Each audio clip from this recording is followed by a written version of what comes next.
Christmas always arrived at the Grand Aurelian Hotel like a performance, staged for people who had forgotten how silence felt. Gold ribbons draped the marble columns. Crystal lights hung like frozen stars above the lobby. Pine and cinnamon floated through the air. Carefully measured, expensive, artificial, and still powerful enough to remind people of warmth they rarely allowed themselves to feel.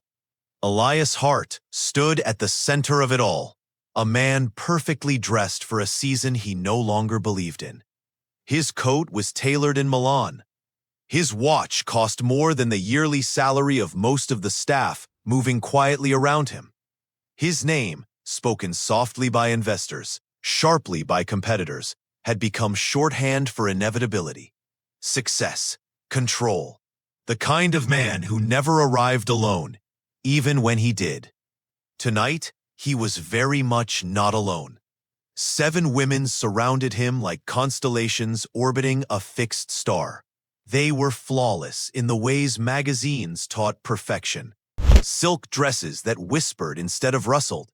Jewelry chosen not to sparkle too loudly. Smiles calibrated, warm but not needy, interested but not eager. Each represented a different kind of victory. Old money, new power, political access, cultural prestige. They laughed when Elias spoke. They leaned in when he paused. They watched him the way people watched doors they hoped would open. "Elias, you never told us how you plan to spend Christmas morning," one of them said, her voice smooth as poured wine. He smiled politely, the kind of smile that had closed billion-dollar deals and ended conversations without conflict. "I haven't decided yet." It was the truth. It always was.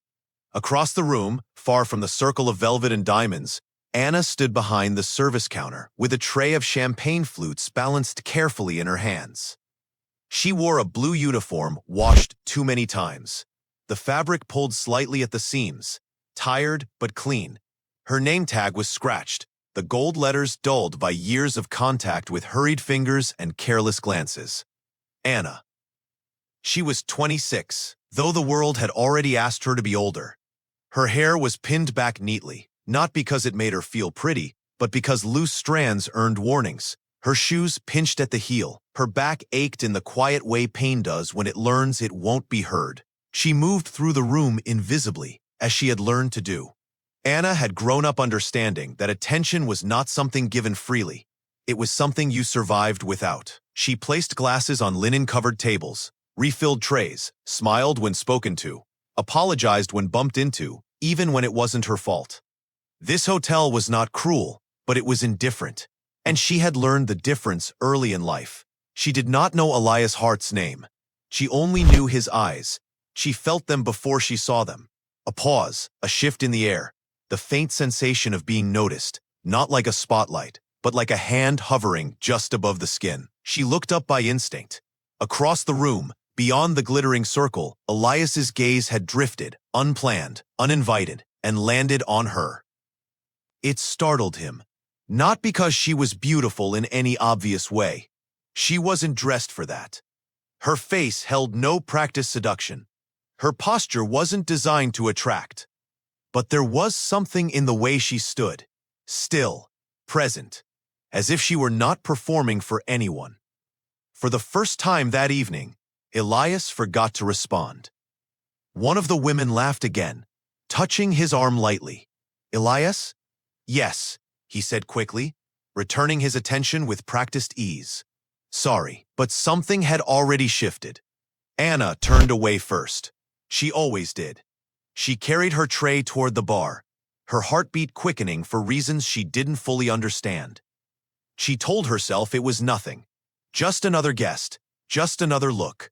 Still, her hands trembled slightly as she set the glasses down. From the corner of the room, Elias watched her disappear into the flow of staff. It bothered him. Not the attraction. He understood attraction well enough. What unsettled him was the absence of strategy in the moment. The way his body had reacted before his mind could frame it. He hadn't seen hunger in her eyes. He hadn't seen expectation, only focus. as if she were standing inside her own life, not waiting to be invited into someone else's. "You're distracted tonight," another woman said softly. "That's not like you." Elias chuckled, lifting his glass. "Even I'm allowed a moment." But his eyes betrayed him. They kept searching. Anna moved through the kitchen doors, grateful for the quiet hum of steel and steam. The kitchen smelled of roasted meat and hot sugar. Orders were called. Plates clinked. Life continued in practical terms. She leaned briefly against the counter, breathing out slowly. "Get a grip," she murmured to herself. She had learned long ago that certain men belonged to worlds that were not hers. Men who wore confidence like a second skin. Men who didn't look at waitresses twice unless they meant to complicate things. She didn't have room for complications. Her mother's rent was overdue. Her younger brother needed textbooks. Her phone buzzed daily with reminders that survival was a full-time job. And yet, when she returned to the ballroom, Elias was standing closer to the edge now, his circle subtly reshaped. The women noticed it. They always did. Their smiles sharpened just a little. Anna felt the gaze again as she passed, and this time she did not look up. But Elias did something unexpected. He stepped away, just a few feet, just enough to break the symmetry. "Excuse me," he said politely to the group. "I'll be right back." Confusion flickered across their faces, quickly replaced by indulgent patience. Men like Elias Hart were allowed their whims. He crossed the room slowly, deliberately, as if approaching something fragile. Anna sensed him beside her before she saw him. "Yes, sir," she said automatically, her voice professional, neutral, safe. He looked at her properly now, up close. He noticed details he hadn't expected. The faint scar near her eyebrow, the tired strength in her posture. The way her eyes held neither fear nor invitation, only awareness. "What's your name?" he asked. She hesitated. Anna.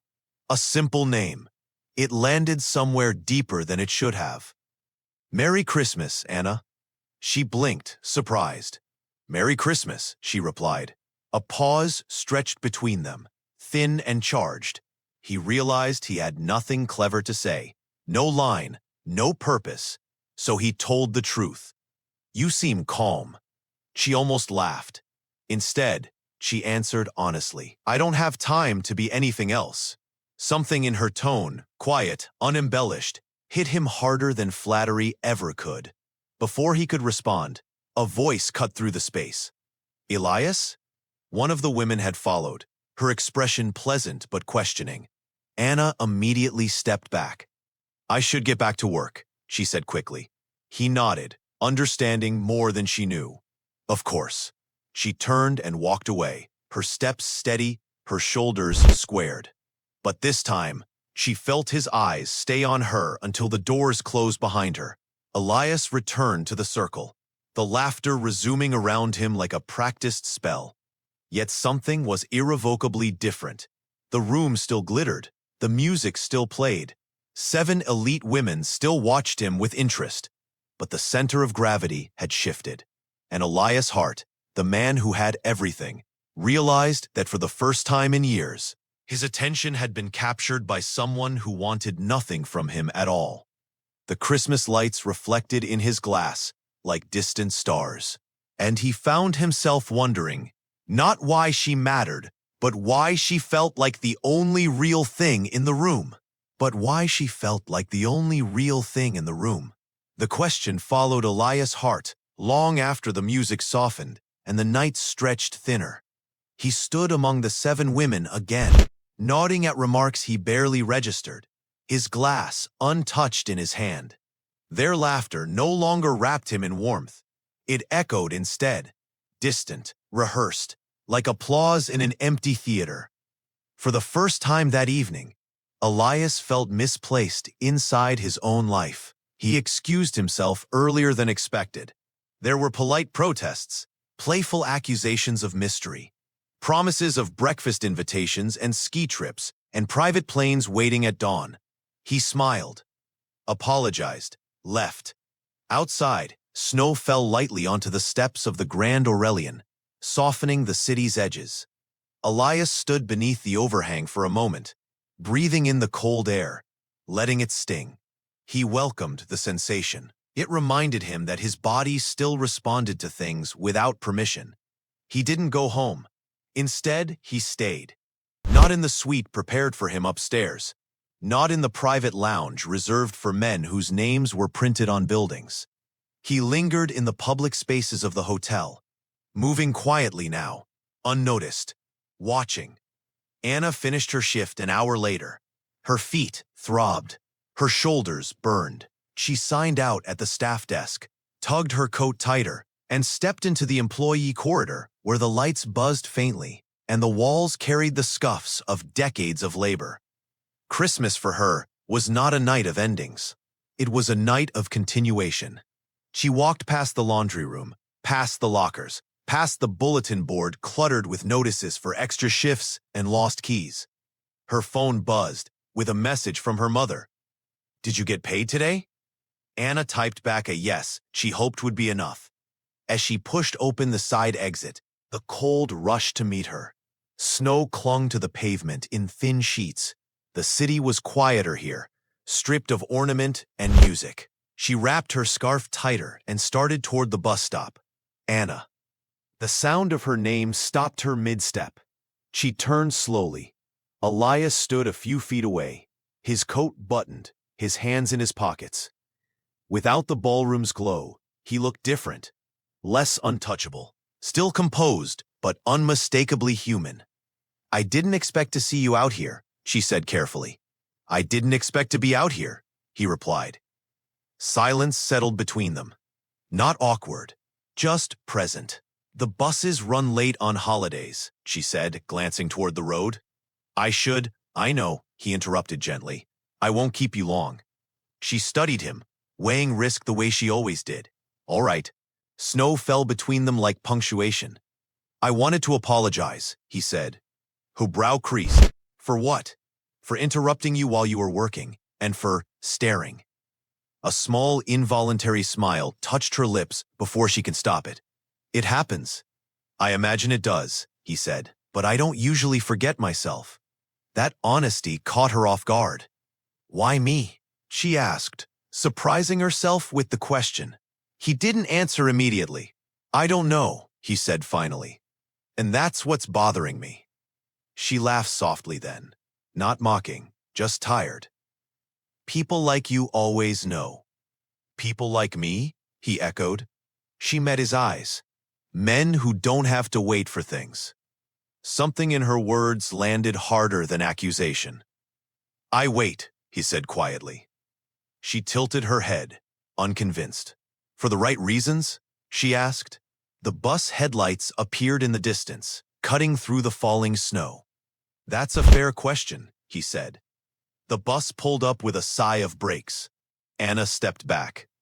"Well," she said, "Merry Christmas, Elias Hart." He stiffened slightly. "You know who I am." She shrugged as she climbed aboard. "It's hard not to." The doors closed between them. Elias watched the bus pull away, the red lights fading into the night. For the first time in years, he felt something close to disappointment that money could not solve. Christmas morning arrived quietly for Anna. No tree, no gifts, just the hum of the heater and pale light creeping through thin curtains. She made instant coffee, stared at her phone, and let the day unfold without ceremony. She thought of him despite herself. Not the wealth, not the status. The way he had listened, the way he hadn't tried to impress her. She shook the thought away and pulled on her coat. There was a double shift waiting. At the hotel, Christmas was busier than ever. Families, tourists, executives escaping silence. Anna worked steadily, grounding herself in routine. Plates, smiles, steps. She avoided the ballroom. She didn't need distractions. But distractions, it seemed, had other plans. Near midday, as she refilled a coffee station in the lounge, she felt the now familiar pause in the air. She didn't look up right away. "Good morning," Elias said softly. She closed her eyes briefly. "Good morning," she replied, turning. He wasn't dressed like a guest today. No tailored coat, No watch, just a simple sweater, dark jeans, and tired eyes.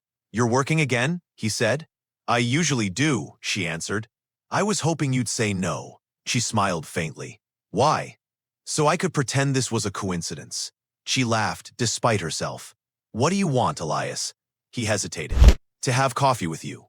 Her smile faded. "That's not appropriate." "Off the clock," he added quickly. "Later, somewhere neutral." She studied his face, searching for entitlement. She didn't find it. "I don't belong in your world," she said quietly. "I'm not inviting you into my world," he replied. "I'm asking if I can step into yours." The simplicity of the words unsettled her. "I don't have much of one," she said. "I noticed," he replied. "That's why it feels honest." She looked away. The lounge buzzed around them. "I'll think about it," she said finally. "That's all I'm asking," he said. He left her then, not waiting for gratitude or certainty. Anna stood there for a long moment, her heart louder than the room. They met 3 days later, not at the hotel, not anywhere expensive. A small cafe near the river, worn wood tables and chipped mugs. Anna arrived early, chose a seat by the window, and folded her hands to keep them from shaking. When Elias walked in, he looked around like a man entering unfamiliar territory. "You came," he said. "So did you," she replied. They sat. The coffee was bitter, the silence gentle. They talked, not about money, not about power, about childhood, about exhaustion, about the strange loneliness of being seen only for what you provide. Anna spoke carefully at first, then more freely. Elias listened like a man starving. Hours passed unnoticed. When they finally stood to leave, something fragile had formed between them. Not romance, recognition. Outside, the river moved steadily beneath the winter sky. "This doesn't change anything," Anna said. "I know," Elias replied. "But it does," she added. He nodded. "Yes," he said softly, "it does." And as they parted ways, both understood that Christmas had given them something neither had been looking for, but neither could now ignore. The days after Christmas blurred into one another, not because time moved quickly, but because it moved differently. Anna returned to work as if nothing had shifted, yet everything felt altered. The hotel corridors seemed narrower, the air heavier. Every sound, heels on marble, carts rolling, doors closing, felt amplified, as though the world were leaning in, listening. She had not told anyone about Elias. She wouldn't. Some things felt safer unspoken. Elias, meanwhile, discovered an unfamiliar restlessness creeping into his routines. Meetings dragged. Numbers bored him. Conversations he had once mastered now slipped past him like static. He found himself glancing at his phone for reasons he refused to name. He did not text her. Not because he didn't want to, because he wanted to do this differently. When they met again, it was Anna who suggested it. A message sent late, carefully worded, polite. "I finish at 9 tomorrow." Coffee? He read it 3 times before responding. Yes. They met at the same cafe. Same table, same chipped mugs. This time, the conversation felt less tentative. Still cautious, but warmer. Familiar in a way that surprised them both. "You look tired," she said. "So do you," he replied. They smiled. "Do you ever stop?" she asked. "Working?" He thought for a moment. "No," he said. "I change locations." She nodded. "That sounds exhausting." "It is." They spoke about pressure, expectations. The strange weight of being needed by people who never really see you. Anna talked about her mother's health, her brother's ambition, the way responsibility arrived early and stayed late. Elias listened without interrupting. He told her about the silence of penthouses, the emptiness of applause, the way people leaned closer when they learned his name, and further away when they learned his boundaries. "You don't belong where I come from," he said quietly. She didn't flinch. "I know." "But you also don't belong where you are," he added. She stiffened. "You don't get to decide that." "I'm not," he said. "I'm noticing. There was a difference. She exhaled slowly. "You make it sound simple," she said. "It's not," he replied. "It's just clear." Outside, the river reflected gray winter light. Anna stood first. "I should go." He didn't argue. They parted with an unspoken agreement. Something was growing, and neither of them was entirely comfortable with that fact. The invitation arrived 2 nights later, an envelope left discreetly at the staff desk. Anna's name, handwritten. Inside, a single card. New Year's Eve. One dinner. No expectations. E. She stared at it longer than she meant to. That night, she lay awake listening to the city breathe. She thought of the 7 women. She thought of herself. She thought of the invisible line that separated wanting from daring. And against her better judgment, she said yes.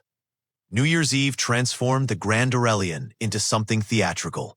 Light cascaded from the ceiling. Music swelled. Guests shimmered with intention. Anna arrived early, her uniform exchanged for a simple black dress borrowed from a coworker. It fit well enough. She wore no jewelry, no armor.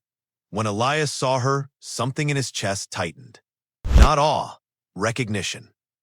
"You look like yourself," he said. She almost smiled. They were seated away from the crowd, tucked near tall windows overlooking the city. Dinner unfolded slowly. Conversation deepened. Laughter came easier. For a few hours, the world narrowed to 2 people choosing honesty over performance. But the night was not finished with them yet. One by one, the 7 women appeared, knocked together, strategically, each interruption polite, curious, calculated. Anna felt their eyes on her, assessing, measuring. She stayed quiet. Elias stayed seated.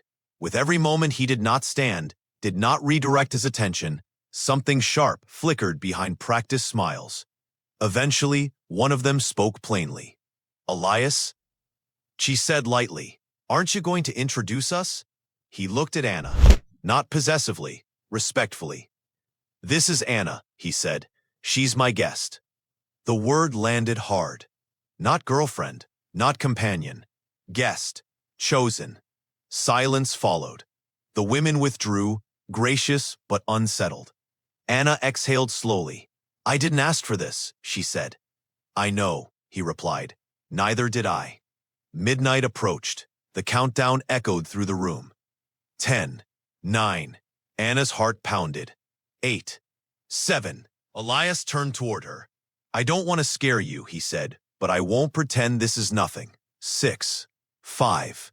She met his eyes. "Neither will I." 4, 3. Fireworks exploded beyond the glass. 2, 1. The room erupted. Cheers. Glasses raised. Embraces exchanged. Elias and Anna did not move. They simply looked at each other. And in that stillness, something irreversible took shape. Not a promise, a choice. The fallout came quickly. The headlines were subtle at first. Speculation, curiosity, then sharper, rumors. Elias' heart seen repeatedly with unknown woman. Anna felt the shift immediately. Whispers among staff, glances that lingered, assumptions made without permission. She considered stepping back. Elias sensed it before she spoke.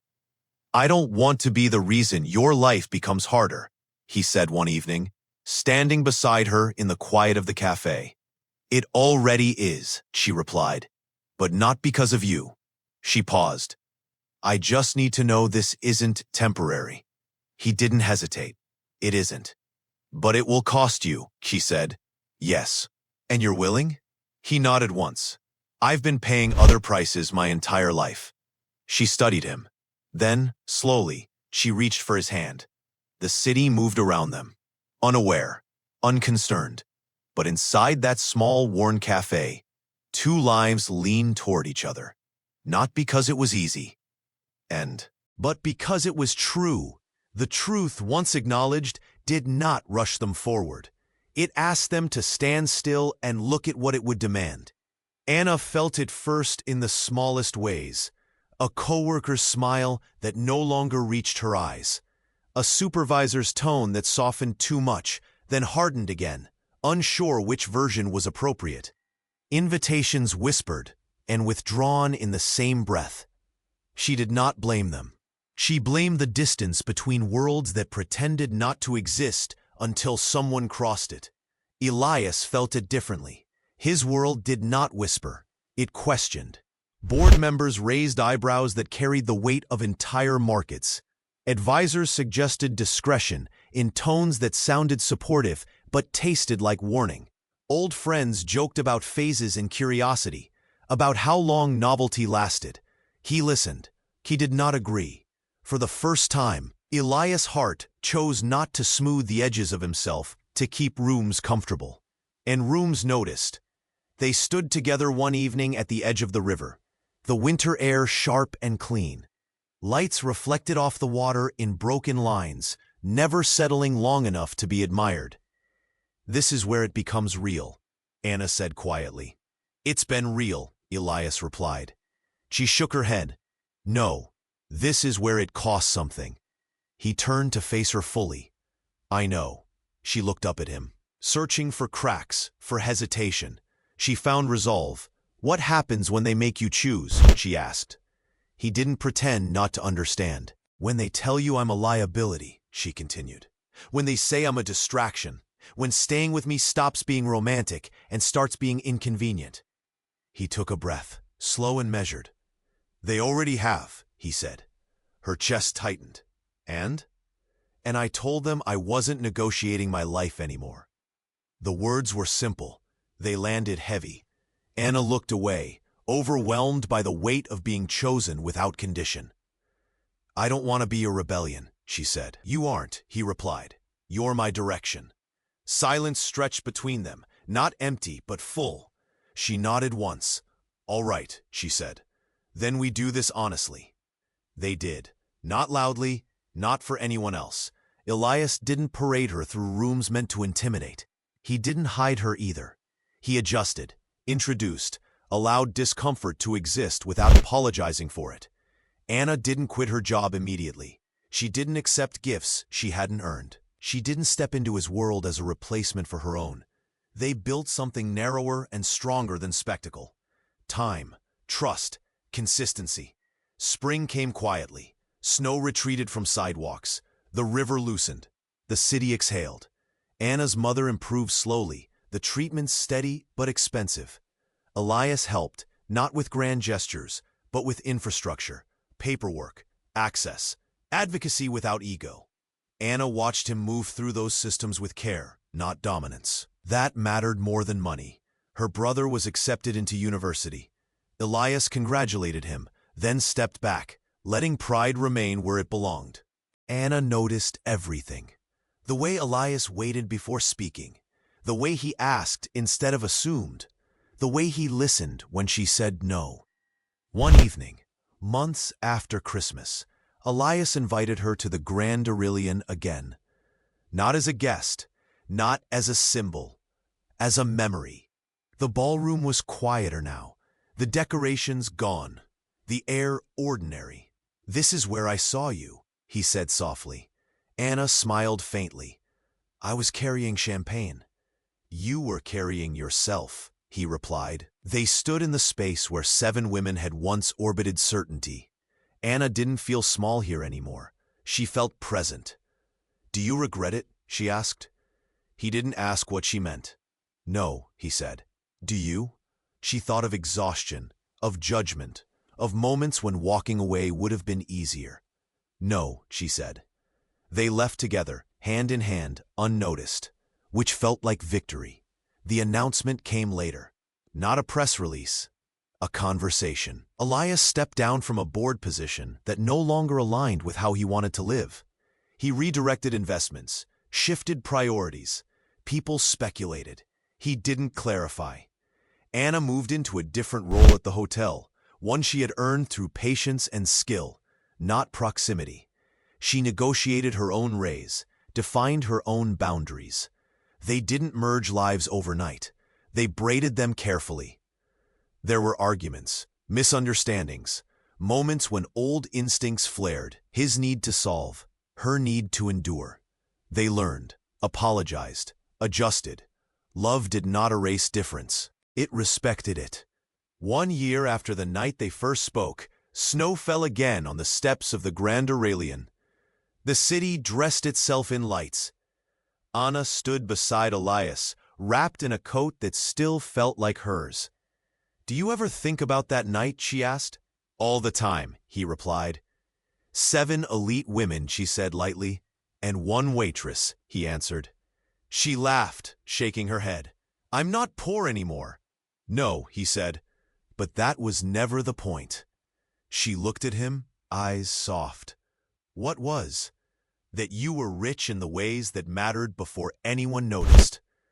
They stood quietly, watching people hurry past, each carrying their own stories, their own longings. Some glanced at Elias, recognition flickering. Some glanced at Anna, curiosity sparking. Neither reacted. They didn't need to. Elias turned to her then, not dramatically, not publicly, just honestly. "I choose you," he said. "Every version, every season." Anna felt the words settle deep, steady and warm. "I choose you too," she replied. "Not for what you have, but for who you are when no one's watching." Snow landed softly on their shoulders. The hotel lights glowed behind them. And in the quiet space between wealth and want, between performance and truth, 2 people stood, no longer divided by class or circumstance, but united by the rarest thing of all, a love that began not with desire, but with seeing, and ended with staying.